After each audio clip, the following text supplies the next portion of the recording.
Seja bem-vindo ao podcast Pão e Vinho. Aqui a sua vida será edificada.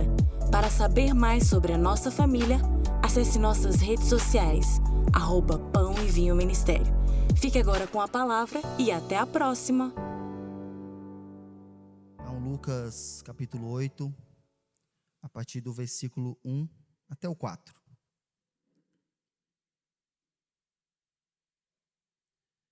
Depois disso, Jesus ia passando pelas cidades e povoados, proclamando as boas novas do reino de Deus. Os 12 estavam com ele, e também algumas mulheres que haviam sido curadas de espíritos malignos e doenças. Maria, chamada Madalena, de quem havia sido curada de quem havia saído 7 demônios. Joana, mulher de Cusa, administrador da casa de Herodes. Susana e muitas outras. Essas mulheres ajudavam a sustentá-lo com seus bens. Versículo 4, só a parte A. Reunindo-se uma grande multidão, e vindo a Jesus, gente de várias cidades. Só até aqui. Essa passagem, ela vai falar sobre esse pedacinho aqui até o versículo 15, a gente vai estar falando sobre a parábola do semeador. E eu me detive somente nesse trechinho, porque depois eu vou entrar aqui no restante do conteúdo dessa passagem. O ministério de Jesus, nós observamos que o ministério de Jesus, ele foi um ministério muito intenso, onde houve a participação de muita gente, de muitas pessoas, e dos seus discípulos, de pessoas da sua família, e também de multidões. E o ministério de Jesus, ele foi visto como um ministério de multidões. Então, por onde ele andava, por onde ele passava, nas cidades onde ele visitava para poder pregar, então, ajuntava-se multidões, pessoas, muita gente. E eu acredito que essa multidão, ela não era composta só de pessoas daquela localidade local onde ele ia. Eram pessoas que seguiam mesmo, eram pessoas que eram da região X e sabia que ele ia estar lá na região Y, e eles iam, e aquela multidão reunida lá era composta por fulano dali, daqui, dali, dacolá. Então, reunia-se uma grande multidão em um lugar, em um outro lugar, enfim, por onde Jesus passava. Durante todo o ministério de Jesus, é possível identificar 3 classes de pessoas que caminhou com ele. A primeira, a multidão. A segunda, o acompanhador. E o terceiro, o servo / escravo. E aí a gente vai estar falando sobre essas 3 pessoas. Essa classificação de pessoas que, de alguma forma, teve com Jesus no seu ministério. Então, nós vamos trazer para os nossos dias, para o que nós vivemos, e aí a gente vai conseguir identificar, porque Jesus, ele também está aqui. Jesus, semelhantemente no passado, ele também está passando aqui hoje, como ele está passando em diversos outros lugares. E aqui, nesse lugar, nós também temos a multidão, nós também temos os acompanhadores, e temos também o servo. E eu falo escravo, e você vai entender. Escravo, quando eu me refiro ao escravo da orelha furada. E aí, para quem não entende, você vai entender ao longo da mensagem. Então, o ministério de Jesus, como eu disse, foi um ministério de multidões, mas ele nunca as priorizou. E por quê? Porque o nível de resposta do compromisso da multidão sempre foi 0. Sempre foi mínimo. O nível de resposta da multidão era sempre baixo. O nível de impacto, de transformação da palavra sobre ela era muito pequena. mas era da multidão que saía, 1, 2, 3, uma ali, outra acolá. Essas mulheres, por exemplo, que nós lemos no início, muito provável que elas saíram da multidão. Teve uma que teve que enfrentar a multidão para tocar no manto de Jesus. E aí ela foi curada. E ela passou a ser, ela saiu de multidão para um outro, vamos dizer assim, usar a palavra, um outro escalão de seguidor de Jesus. E vamos ler aqui Lucas 14, 25 a 33.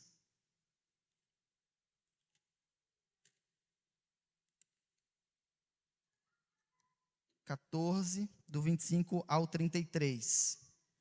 Uma grande multidão ia acompanhando Jesus. Olha aí, ó, uma grande multidão ia acompanhando Jesus. Este, voltando-se para ela, disse: se alguém vem a mim e ama seu pai, sua mãe, sua mulher, seus filhos, seus irmãos, suas irmãs, e até a sua própria vida mais do que a mim, não pode ser meu discípulo. E aquele que não carrega a sua cruz e não me segue, não pode ser meu discípulo. Vamos só até aqui. No versículo 25, ele diz assim, ó, a grande multidão o acompanhava. Aí Jesus interrompe, quando Jesus fala isso, ele interrompe, é como se ele interrompesse para identificar quem estava seguindo ele por um motivo, assim, qualquer. Por isso que ele disse, ó, se alguém me segue, mas não deixa seu pai, sua mãe, seu filho e quem quer que seja por conta de mim, não é digno de mim. E aí, na multidão, a gente, nessa primeira classe, que é a multidão, a gente consegue identificar a aparência próxima. A multidão, ela demonstra que ela tem uma proximidade, mas isso é só uma aparência. Não existe uma proximidade. Não existe, sabe, o reclinar a cabeça ali ao peito de Jesus, como Pedro, não sei. Não existe Jesus separar 2 ou 3 para ir a um certo monte orar. Existe uma aparência de estar junto.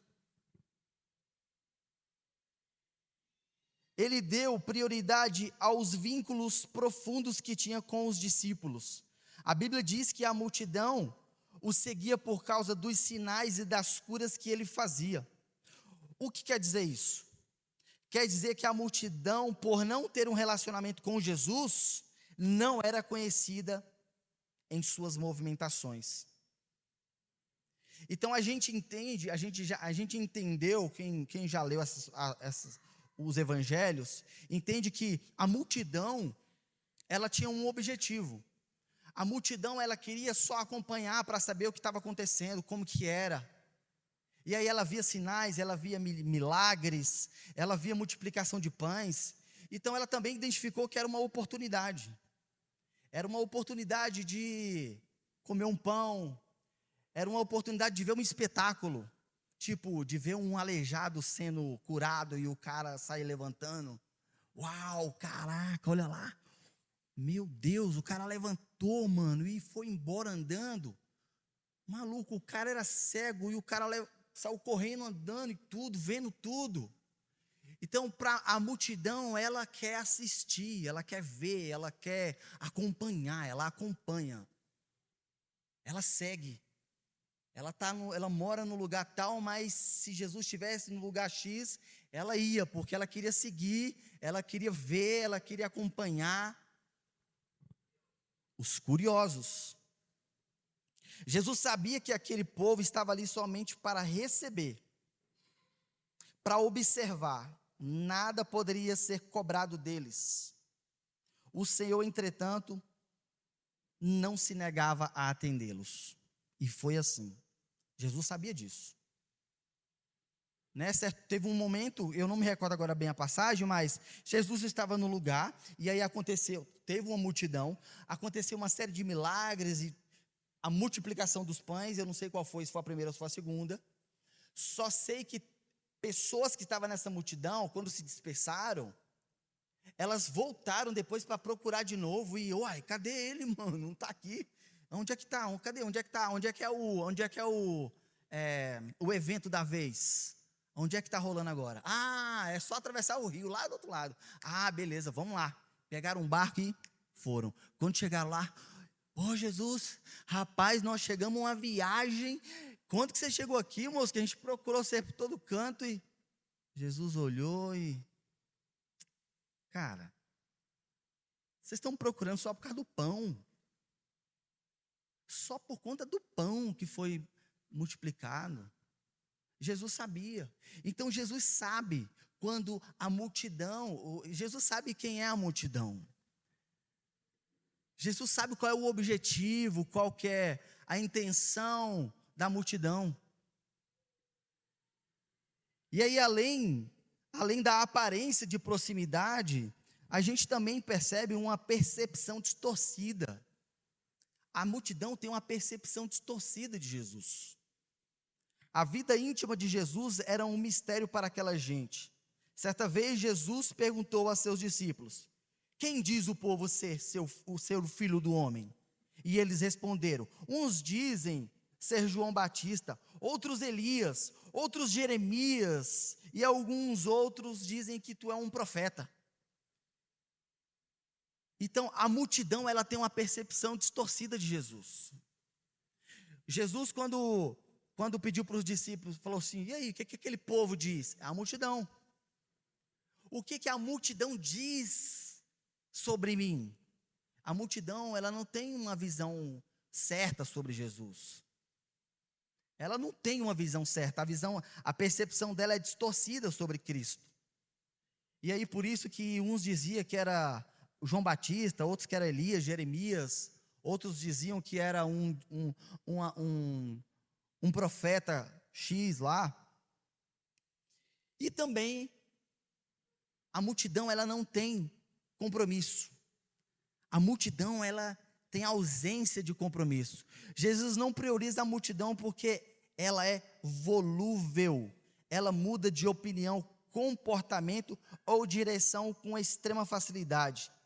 Ela grita Hosana no domingo e na sexta-feira ela grita crucifica-o. A multidão, ela não tem compromisso nenhum. Ela não tinha compromisso como os discípulos tinham, por exemplo, de, Jesus, faz o seguinte, Senhor, continua aí que, toma uma água aí, descansa aí que a gente vai comprar os alimentos, vamos lá. Quando voltou, chegou, viu o cara evangelizando para a mulher, e aí aquela mulher foi impactada, foi embora. Jesus, fica tranquilo, a gente vai montar a ceia. Jesus, fica tranquilo que eu vou buscar o jumento. Tinha compromisso, sabia, tinha relacionamento, estava envolvido. Mas a multidão não tem compromisso. E a multidão é uma das classes das pessoas que caminha com Jesus, que está caminhando com Jesus. A multidão define o lugar de pessoas que não têm compromisso, que não estão dispostas ao compromisso de andar na luz, na submissão e na santidade. Não tem. O que mais define o comportamento da multidão é a busca de suas próprias necessidades. Só se buscava o profeta de Nazaré quando havia uma necessidade esporádica. Assim, o compromisso estava condicionado a isso. Assim, a decisão de estar com ele era uma decisão provisória, em que a independência movia o compromisso.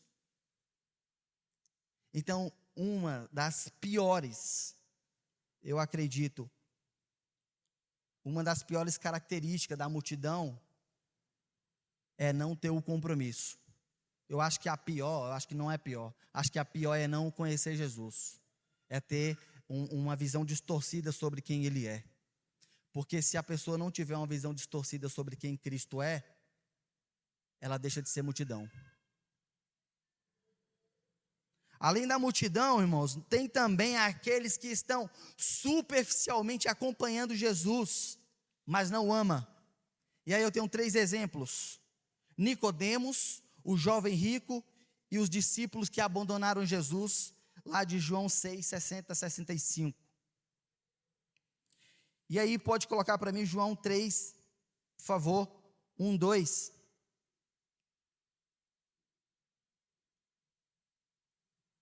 Nicodemos, havia um fariseu chamado Nicodemos, autoridade entre os judeus. Pode ir passando, por favor. Ele veio a Jesus à noite e disse: Rabi, sabemos, olha só, Rabi, sabemos que ensinas da parte de Deus, pois ninguém pode realizar os sinais milagrosos que faz se Deus não estiver com ele. Em resposta, Jesus declarou: em verdade te digo, que ninguém pode vir o reino de Deus se não nascer de novo. Só até aí. Então, Nicodemos, ele esteve com Jesus, ele foi até Jesus, e ele sabia algo a respeito de Jesus, porque ele acompanhava, porque ele, de certa forma, ele procurava saber, ele procurava entender, ele procurava, enfim, ele estava curioso, muito curioso. Ele não era propriamente da multidão e tinha um relacionamento mais próximo com Jesus. Não é à toa que ele conseguiu marcar um encontro com Jesus. Ele conseguiu marcar um encontro à noite. E por que ele pediu um encontro à noite? Porque esse seguidor aqui de Jesus, ele é um seguidor meio que camuflado, vamos dizer assim. Ele não queria que ninguém soubesse que Jesus, que ele teria um encontro com ele, com Jesus. Porque o cargo dele, dentro da sociedade como ele era um fariseu, o chefe da sinagoga, perdão. Ele era um chefe de uma sinagoga. E ele não podia de forma alguma deixar... Não era pouca coisa não, viu? Da sinagoga de Jerusalém, amigo. Então, ele procurou saber sobre Jesus, ele até entendeu algumas coisas, eu consigo entender o Daldo, que ele creu, ele acreditou, mas ele não abriu mão dos seus status, porque ele sabia que se alguém soubesse que ele estaria declarando que estava crendo em Jesus e que passaria a seguir ele seria destituído do cargo, e ele não queria ser. Ia ser vergonhoso para ele, na cabeça dele, ia ser vergonhoso, ia ser humilhante, e ele não quis pagar esse preço. E aí, Nicodemos é uma dessas pessoas. O fato de ele ir procurar Jesus à noite mostra que ele tinha vergonha de sua fé e estava preocupado com a opinião dos outros a seu respeito. Ele desejava saber mais do Senhor, mas não obedecia. Seu relacionamento com o Senhor era mais próximo do que o da multidão, mas não o suficiente para se tornar um verdadeiro discípulo. O relacionamento que ele tinha com Jesus, Nicodemos, a proximidade que ele tinha, não era o mesmo da multidão, que tipo assim, sabe? Tanto faz como tanto fez, eu vou lá mesmo só para ver como é que está o esquema, o que está acontecendo, se hoje vai ser 30 que vai ser curado de isso, daquilo, ou se vai ter um cego ou não que vai ser curado, enfim. Nicodemos não era da multidão, mas Nicodemos também não tinha um nível de relacionamento com Jesus, de proximidade, como um discípulo. E aí o outro que eu tinha falado é o jovem rico. Lucas 18, 26, não precisa nem colocar não.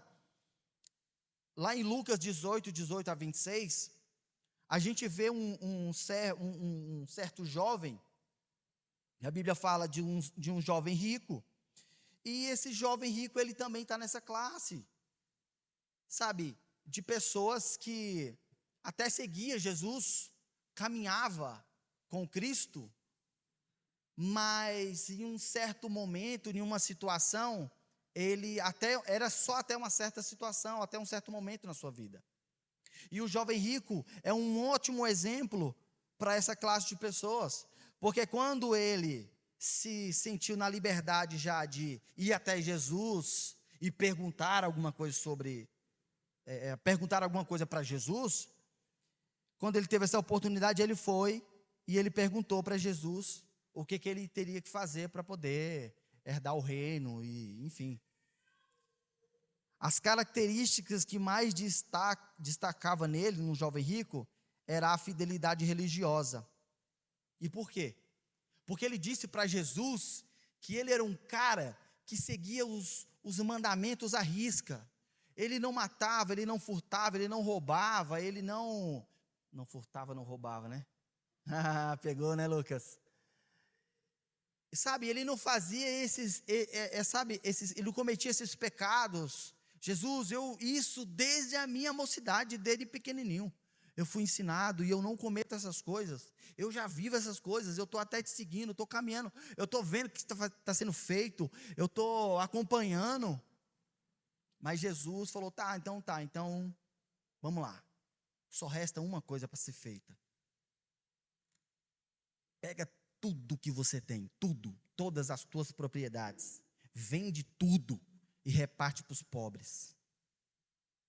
Sabe o que aconteceu com o cara que seguia Jesus? Ele se entristeceu, mas ao ser confrontado em sua superficialidade e falta de fé, se entristeceu.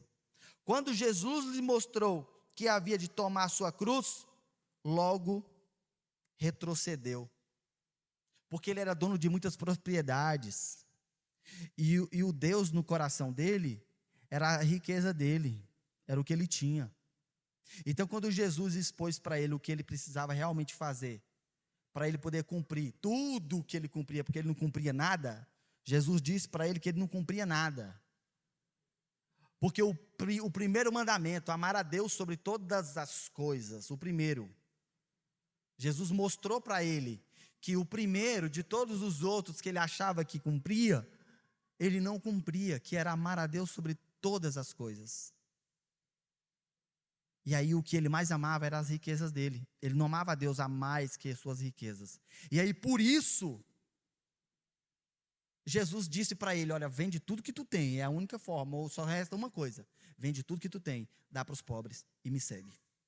E esse cara se entristeceu. Ele cumpre regras, mas o seu eu, posses, vontades, ainda é o seu Deus. Quando a fé exige renúncia quando a fé exige renúncia do que ele mais ama, ele retrocede. Ele quer a vida eterna, mas sem perder o controle da vida terrena. O cara queria a vida eterna, mas sem perder o controle da vida terrena. Vamos lá, Vitória, me ajuda aqui, Ana.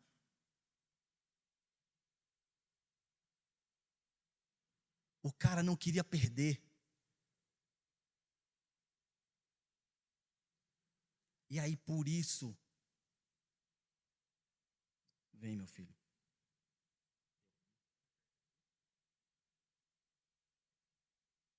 Só um minuto, gente.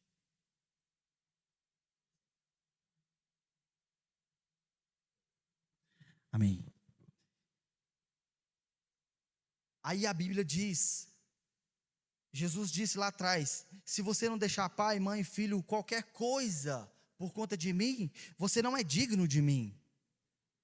Então, se as riquezas dele eram maior do que Cristo, do que Deus, então era impossível ele alcançar o reino de Deus. E o terceiro exemplo são os discípulos, lá em João 6,60, coloca por favor, diante da palavra dura, muitos o abandonaram. Vamos ver. Ao ouvirem isso, muitos dos seus discípulos disseram: dura é essa palavra, quem pode suportá-la? Sabendo no íntimo que os seus discípulos estavam se queixando do que tinham ouvido, Jesus lhes disse: isso é motivo de tropeço para vocês? Ok. Jesus estava falando sobre ele ser o pão da vida. Ele era o pão vivo que desceu do céu. Ele estava falando sobre isso. E ele estava falando que aquele que não comesse da sua carne, não bebesse do seu sangue, não teria parte com ele, não estaria com ele. E aí, eu lendo, estudando, eu vi que eles não foram embora, não foi porque eles não entenderam, mas porque eles não aceitaram. E aí essa aqui é uma outra classificação de pessoas. Além da multidão, tem aqueles que seguem, mas em um determinado momento, eles se dispersam. Em algum determinado momento, se dispersa e se vai, por alguma razão. E esses discípulos aqui, irmãos, eu fico imaginando, será que esse aqui era um dos caras que estava junto lá com aqueles 70? Né, evangelista? Que foi lá, expulsou demônio, orou por pessoas, de repente pessoas foram curadas. E aí, nesse momento, o cara, ele simplesmente, com falta de fé, ele não aceita aquela palavra e simplesmente se vai embora. O motivo de terem ido embora está relacionado com o fato de não terem aceito a palavra de Jesus. Dura esta palavra, quem pode suportá-la?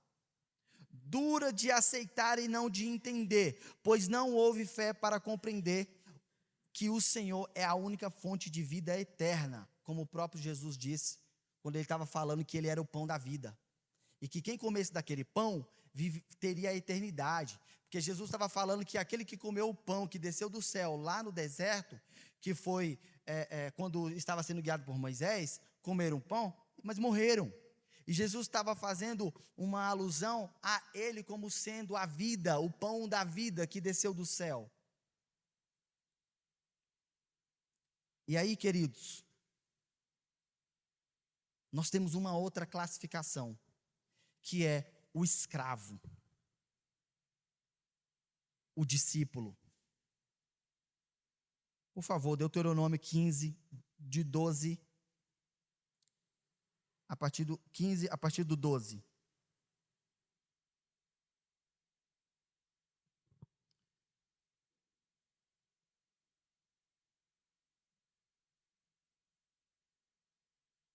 Olha lá. Se o seu compatriota hebreu, homem ou mulher, for vendido a vocês e servir-lhe por 6 anos, no 7º ano dê-lhe a liberdade. Quando fizerem, não mandem embora de mãos vazias. Deem-lhe com generosidade os animais do seu rebanho, do produto da sua eira e do seu lagar. Dê-lhe conforme a bênção que o Senhor, o seu Deus, tem dado a vocês. Lembre-se de que vocês foram escravos no Egito e que o Senhor, o seu Deus, os redimiu. E por isso que hoje lhes dou esta ordem. Se, porém, o escravo disser a vocês: não quero ir embora, porque ama vocês, bem como a família de vocês, e não tem falta de nada, então apanhem um furador e furem a orelha dele contra a porta, e ele será escravo de vocês para o resto da vida. Façam o mesmo com a escrava.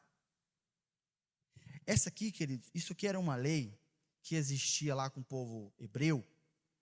E aí, por uma questão, vamos dizer assim, de ordem, para que não houvesse, confusão, desordem em relação à cidade, às pessoas, para que ninguém ficasse prejudicado, porque os judeus eles têm muito essa ideia de de todo mundo ser próspero.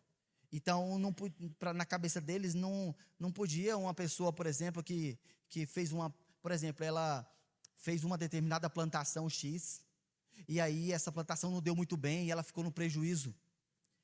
E aí essa pessoa, meu Deus, ficava devedor de alguém. E essa pessoa, para pagar, ela seria um servo daquela pessoa, por 6 anos. Mas a lei dizia que no 7º ela tinha que ser liberada. Mas a lei também dizia que se por acaso o servo, o escravo, ele não quisesse ir embora e quisesse permanecer, o senhor dele tinha que pegar a orelha dele. Eu fiz o teste lá em casa, gente. Eu fui no portal da casa para saber como era. Aí eu fiz de uma forma, falei, como que era? Aí eu tentei aqui, eu falei, acho que aqui era difícil, eu acho que era aqui. E aí encostei a orelha assim, eu falei, devia ser aqui, bem aqui. E aí furava-se a orelha do servo, do escravo, e colocava-se uma argola. E aquele servo, ele viveria o resto da vida com o seu senhor. E aí, o discípulo não é um escravo forçado. Ele é como o servo hebreu que diz: amo meu Senhor, não quero sair para minha liberdade. O servo, ele tinha a liberdade de ir embora e fazer o que ele quisesse da sua própria vida. Mas ele poderia ficar sobre a tutela daquele senhor, sobre o governo daquele senhor. E aí, fazendo uma alusão a essa lei, ao que nós precisamos entender, como que nós temos que olhar para Cristo, todos nós devemos olhar para nós mesmos e enxergar um servo da orelha furada, que não mais está na multidão, que não mais faz parte daquela classificação de pessoas que apenas seguem para poder saber como que é e o que é, mas porque entendeu ser um servo da orelha furada, e entendeu que, Senhor, eu não quero mais sair para a minha própria liberdade, já não quero mais viver eu só, mas eu quero que o Senhor viva em mim. Eu quero estar sobre o teu governo, eu quero ser esse servo da orelha furada e caminhar o resto da vida e viver o resto da vida para o Senhor. 1 Coríntios 7, 21 e 23 apresenta que quem foi chamado sendo escravo é liberto no Senhor, e quem foi chamado sendo livre é escravo de Cristo. O discípulo entendeu que foi comprado. Sua identidade não é mais eu, mas propriedade de Cristo. Ele não busca ser servido, mas servir.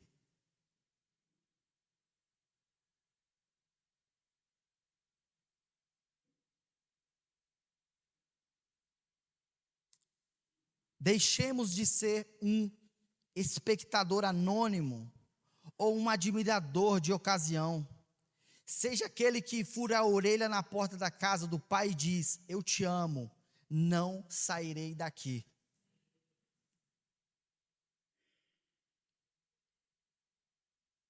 E aí, irmãos, isso é uma realidade no nosso meio e em todo lugar, e em toda a igreja, porque em toda a igreja nós temos a multidão, e em toda a igreja nós vamos ter espectadores, mas em toda a igreja nós também teremos servos da orelha furada. Talvez, na sua especulação de saber como que é, de procurar ver e assistir mais um espetáculo, talvez você escute a voz dele, te chamando para ser um servo da orelha furada. Talvez você escute a voz dele te chamando para permanecer nele para o resto da vida e não sair mais de lá. Porque acontece e pode acontecer. Até o dia em que a gente não, sabe, se vê a si mesmo firmado na rocha, inabalável, como uma casa que não tem como balançar, porque os teus alicerces estão bem firmados. Até chegar nesse dia, pode acontecer mesmo da pessoa passar a ser um espectador, de assistir, de estar num momento de louvor e assistir o louvor e não louvar, de estar no momento de uma palavra e não ser ministrado, mas assistir uma palavra.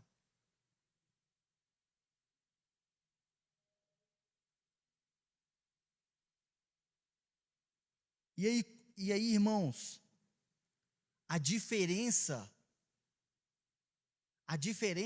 é que você se deleita, você experimenta, você está à vontade, você está no convívio de Jesus. Os discípulos no convívio de Jesus, eles desfrutavam do milagre, eles desfrutavam da presença de Jesus, eles desfrutavam da conversa de Jesus, eles desfrutavam, eles se relacionavam, eles viviam, eles estavam inteirados de tudo, eles participavam, eles estavam juntos a todo momento. Você quer continuar sendo um espectador? Ou você quer fazer parte da família como um servo da orelha furada? Aquele que olhou para Cristo e falou: Senhor, eu te amo. Eu amo o Senhor e eu não quero mais sair daqui. Eu quero viver para Ti para o resto da minha vida. Essa palavra, eu quero viver, vou viver para você o resto da vida, na minha vida, é marcante. Porque eu era um usuário de drogas, eu usava droga igual um louco, perturbado, era um ataleta. E um dia que o meu irmão, lembra, né, pastor? Isso já tem quase 20 anos. E um dia o meu irmão pregando para mim, nós dividimos um quarto na casa do meu pai, e aí ele falou de Jesus para mim. Rapaz, eu me converti, Deus é Deus mesmo, né? Ouvindo o livro de Jó. Então, meu irmão conversando comigo e falou assim: olha, se você deixar Jesus fazer, se você permitir, Ele vai fazer. E naquela noite eu falei: Jesus, não falei Jesus, eu falei Deus, se você é esse Deus que meu irmão está falando, que pode mudar a vida de alguém, então pode mudar a minha vida, eu quero. Ele disse que se eu quiser você faz, então eu estou dizendo que eu quero. Falei aqui dentro, porque eu estava chorando, tinha apagado a luz porque eu estava com vergonha. E eu apaguei e fiquei falando aqui dentro: olha, se você é esse Deus que meu irmão está falando, que muda a vida das pessoas, então eu quero que você mude a minha vida, porque Ele disse que se eu quiser você muda. Então a partir de amanhã, se você mudar a minha vida, eu vou pegar as drogas, tudo que eu tenho aqui, vou jogar tudo fora, e não vou mais usar isso, e vou viver para você o resto da minha vida. Eu falei isso, por isso que essa palavra é marcante na minha vida. E aí você quer entender o que é que aconteceu no restante? Quando eu acordei de manhã, quando eu acordei, que eu sentei na cama, quando eu coloquei o pé no chão, eu ouvi uma voz audível. Eu só não vi ninguém, mas eu ouvi uma voz e falou assim: ó, desse jeito, pega as coisas que você falou que ia jogar fora e joga. Desse jeito. E aí eu peguei aquelas coisas todas, droga, fita, revistas pornográficas, até arma eu tinha. Joguei tudo dentro de um saco e joguei no lixo. E a coisa na minha cabeça era assim, ó, não tinha outra coisa, era igual um disco arranhado. Contei um dia, né, o Ramon, ali no culto dos jovens.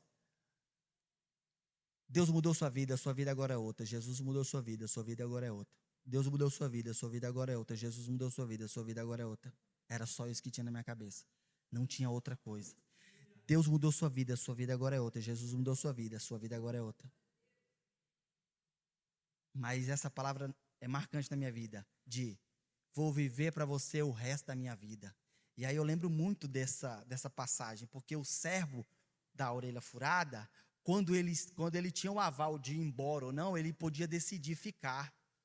E aí ele falava: Senhor, eu fico porque eu te amo e quero viver o resto da minha vida com você. E fazendo uma alusão a isso, é isso que Cristo quer de nós, é isso que Cristo quer de você. que você seja um servo da orelha furada, que viva para Ele o resto da sua vida. Que você seja constante, que você conheça Cristo, que você não conheça Cristo por parte, somente por interesse, que você não conheça Cristo por algum motivo, mas porque você decidiu e aprendeu a amá-lo.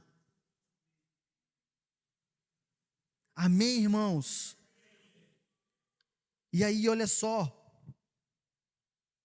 aqui no Lucas 8, no versículo 6 em diante, 5, o semeador saiu a semear, e quando lançava a semente, parte dela caiu à beira do caminho, foi pisada, né, as aves do céu e comeram, parte dela caiu sobre as pedras, e as plantas secaram porque não havia umidade. Outra parte caiu entre os espinhos, que cresceram e com ela o sufocaram as plantas. Outra ainda caiu em boa terra, cresceu e deu boa colheita, a 100 por um. Tendo dito isso, exclamou: aquele que tem ouvidos para ouvir, ouça. Seus discípulos perguntaram o que significava aquela parábola. Só uma pausa. Quando o agricultor ia plantar antes, intrigante, ele lançava a semente antes de arar a terra, ele jogava semente por todo canto, e por isso que Jesus falou isso, porque quando o semeador sai a semear, a semente cai na beira do caminho, semente cai lá na beira nas pedras, semente cai entre os espinhos também, semente cai em toda a terra fértil. E aí Jesus usou esse exemplo, né, que Jesus usou muito exemplo das coisas, das características, né, do dia a dia, da vida no tempo, para falar de uma outra coisa. E aí, irmãos, quando a semente é lançada, todo mundo pega a semente, a multidão pega a semente.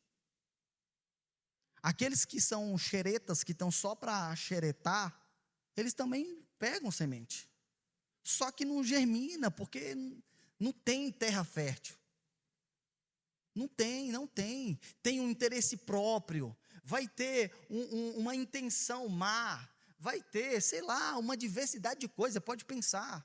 Aí o que acontece? Essa palavra ela não germina, e sabe o pior? O pior é que muitas vezes, tanto a multidão quanto aqueles que estão caminhando só para poder supervisionar e ver o que está acontecendo, eles passam muito tempo caminhando junto. Eu fico vendo esse jovem rico aqui, eu acredito que ele passou um bom tempo caminhando, até que teve um dia que ele teve coragem e chegou até Jesus. Ele também foi da multidão. Aquela mulher do fluxo de sangue, ela passou um tempão, eu acredito, tentando. Quem assistiu The Chosen tem né, pastor Flávio, tem retrata um pouquinho, né, do esforço ali dela para poder alcançar Jesus. Então, quando a semente é lançada, todo mundo recebe da semente. Aí é que está a questão, se ela vai germinar ou não, se ela vai nascer ou não, se ela vai crescer ou não, se ela vai dar fruto ou não. Ele disse: a vocês, aos discípulos, foi dado o conhecimento dos mistérios do reino de Deus, mas aos outros falo por parábolas, para que vendo não vejam, e ouvindo não entendam. Aí eu vou explicar algo muito, muito importante. Sabe por que Jesus falou isso aqui? Vou ler o 11, continuar um pouquinho aqui. Este é o significado da parábola. Aí Jesus vai, né, fala todo o significado, mas quando ele fala que para aqueles, ele vai, como é que é, meu Deus? Eu vou falar para aqueles que veem e não enxerguem, e para aqueles que ouvem e não escutem, não entendam. Sabe por quê? Porque a multidão e aqueles que são, vou usar o xereta, que são xeretas, que estão só caminhando para ver alguma coisa, para saber como é que está. Essas pessoas, elas costumam ter o seu próprio Deus. E Jesus, quando ele fala, eu falo em parábolas para que eles sejam semelhantes aos seus deuses. Tem olhos, mas não veem. Tem ouvidos, mas não ouvem. eles vão ser semelhantes aos seus deuses. Eles não vão conseguir ouvir o que eu estou querendo dizer. Mas a vocês, discípulos, a vocês, escravos e servos da orelha furada, é dado o conhecer. Para vocês eu vou dizer. E aí, irmãos, olha que doideira.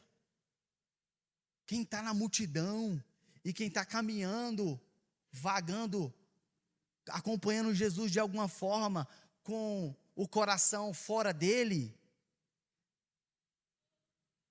é semelhante a um Deus que tem olho, mas não vê, e que tem ouvido, mas não ouve. E aí é por isso que às vezes encontra-se pessoas que estão há 10 anos na igreja, caminhando, mas ela nunca vê e ela nunca ouve. Ela nunca vê e ela nunca ouve. Por isso que a vida dela em Deus, em Cristo, sempre é a mesma coisa. É o mesmo jeito. E não há mudança, e não há conversão, e não há rendição, e não há temor, e não há graça, e não tem vida. Porque um Deus, ele não tem vida alguma.